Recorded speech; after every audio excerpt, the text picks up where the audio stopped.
In the name of Jesus, thy wish shall be.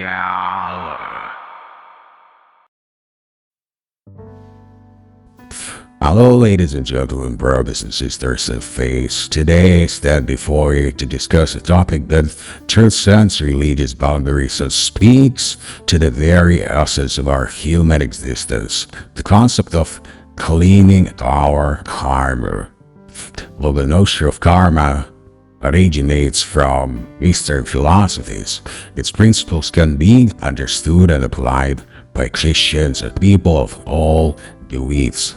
For at its core, karma speaks for the universal law of cause and effect, which resonates with the teachings of love, compassion, and accountability that we find in Christianity.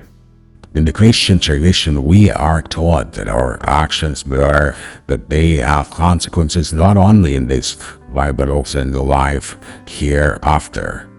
As we reflect on the idea of cleaning our karma, we can draw valuable insights from our faith to guide us on this transformative journey. Number one, repentance and forgiveness. The Bible encourages us to acknowledge our wrongdoings and seek forgiveness. In cleaning our karma, we must begin with a humble heart, ready to confess our sins and seek forgiveness from God.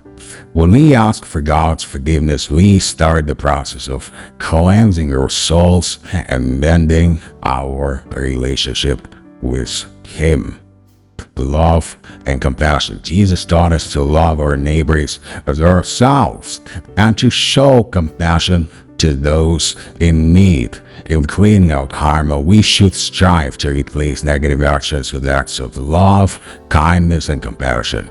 By lifting others up, we contribute positively to our karma, cleaning ourselves and creating a ripple effect of goodness in the world. Charity and service.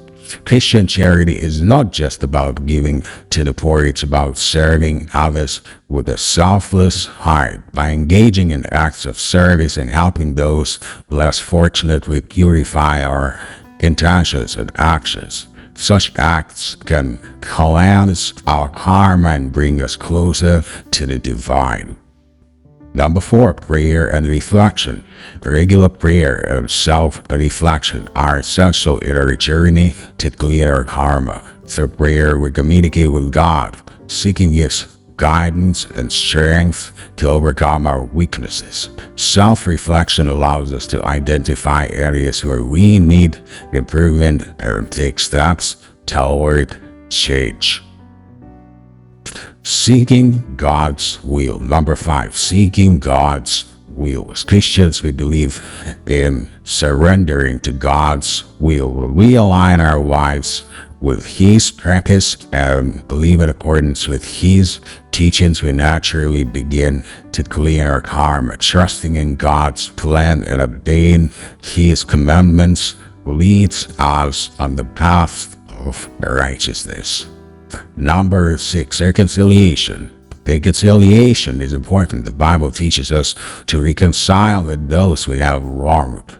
In cleaning our karma, we should seek to make amends with others, asking for their forgiveness and working towards healing broken relationships. Number seven, patience and perseverance. Cleansing our karma is not a one-time endeavor, but a long journey. It's a lifelong journey. It requires patience and perseverance. We may face challenges or setbacks, but with faith in God's grace and our commitment to living virtuously, we can continue on the path of purification.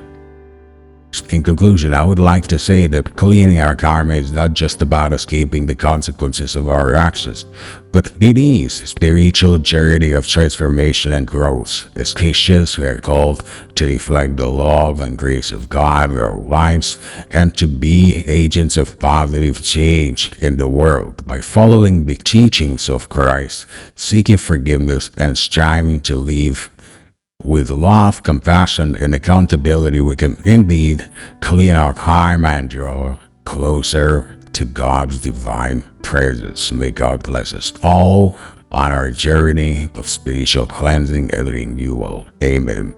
In the name of the Father, and the Son, and the Holy Spirit, now whatever in the ages of ages. Amen. In the name of Jesus, thy we shall be.